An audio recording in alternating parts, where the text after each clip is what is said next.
ከሁሉ አስቀድሜ በ2017 ዓመተ ምህረት በቡና ሻይና ቅመማ ቅመም ኤክስፖርት የላቀ አፈጻጸም ላሳዩ ለቡና ቤተሰቦችና ባለድርሻ አካላት እውቅና በመስጠት ለማበረታታት በተዘጋጀው በዚህ ደማቅ ፕሮግራምና ኤግዚቢሽን ላይ ተገኝቼ መልእክት በማስተላለፍ እንዲሁም ደግሞ እናንተም ባለፈው ዓመት ለክቡር የኢፌዴሪ ጠቅላይ ሚኒስትር ዶክተር አብይ አህመድ ቃል የገባችሁትን ፈጽማችሁ በመገናኘታችን የተሰማኝን ልባዊ ደስታ ለመግለጽ እወዳለሁ።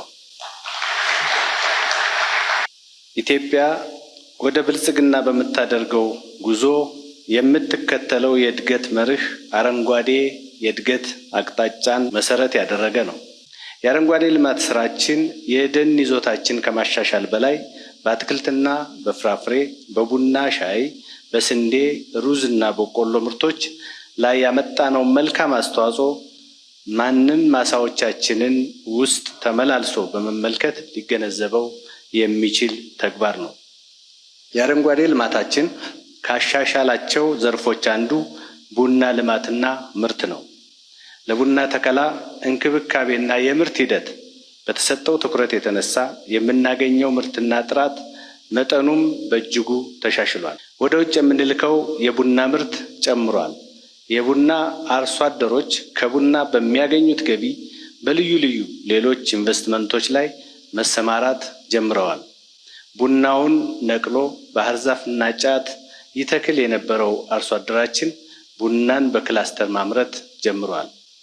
ክቡራትና ክቡራን፣ ኢትዮጵያችን በ2017 በጀት ዓመት በታሪኳ ለመጀመሪያ ጊዜ 470 ሺህ ቶን ቡና ልካ $2.65 ቢሊዮን ማግኘት ችላለች።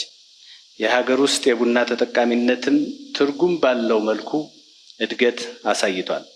ይህ ውጤት የመጣው በመደመር መንግስት አመራር፣ በባለሙያዎች ሙያዊ ክትትልና ድጋፍ፣ በተመራማሪዎች የምርምር ጥረት፣ በቡና አርሶ አደሮች ትጋት እንዲሁም በቡና ንግድ ላይ የተሰማሩ ወገኖች ያላሰለሰ ጥረት መሆኑ ይታመናል። በመሆኑም ሁላችሁንም እንኳን ደስ ያላችሁ ለማለት ፈልጋለሁ። በተያዘው 2018 በጀት ዓመት 600 ሺህ ቶን ቡና በመላክ ከ3 ቢሊዮን በላይ ለማግኘት አቅደናል። በቀጣይ ዓመት እቅዱን ከሚጠበቀው በላይ አሳክተን እንደምንገናኝ ተስፋ አደርጋለሁ። ታሳኩታላችሁ አይደል?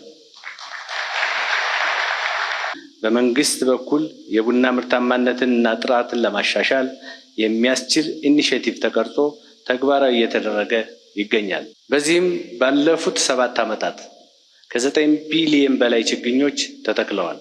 ከ700 ሺህ ሄክታር በላይ ያረጁ ቡናዎችን የማደስ ስራ ተሰርቷል። በዚህም የተነሳ የቡና ምርታችን ከጊዜ ወደ ጊዜ በከፍተኛ ሁኔታ እየጨመረ መጥቷል። እነዚህን ውጤታማ ተግባራት በማስፋት በጀመርነው እመርታ ከቀጠል ሀገራችን በቅርቡ ቁጥር 1 ከሆኑት ቡና አምራች የዓለም ሀገራት ተርታ መሰለፍ የምትችልበት ጊዜ ሩቅ አይሆንም። የተሻሻሉ የቡና ዝርያዎችን የመጠቀም በዓለም አቀፍ አሰራር መሰረት የመንከባከብ የምርት ስብሰባና ማጓጓዝ ጊዜ ጥራትን የመጠበቅ አላስፈላጊ ኬላዎችን የማንሳት እሴት የመጨመርና በተገቢው መንገድ የማሸግና የመላክ ተግባራትን የበለጠ መከወን ይገባናል።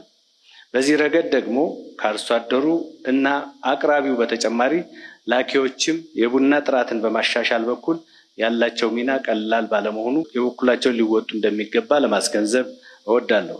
ቀጣይ የትኩረት አቅጣጫችን መሆን ያለበት ቡናን በጥሬው ብቻ ሳይሆን እሴት ጨምሮ የመላክ ጉዳይ ነው።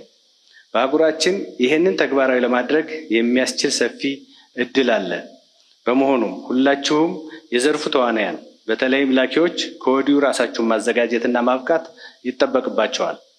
ከቡና ልማቱ ጎን ለጎን የሻይ ልማቱም ተስፋ የሚሰጥ ሆኗል።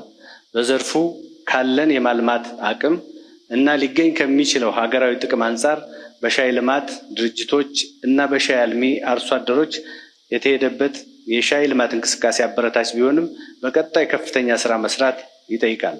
በቀጣይ ዘመናት የኢትዮጵያ ቡና በእያንዳንዱ የዓለማችን ሰው ረከቦት ላይ እስከሚገኝ ድረስ የመንግስትም የባለድርሻ አካላትም ሁሉም ተደጋግፈን ጥረታችን እንዳናቋርጥ አደራ ለማለት እፈልጋለሁ። አመሰግናለሁ።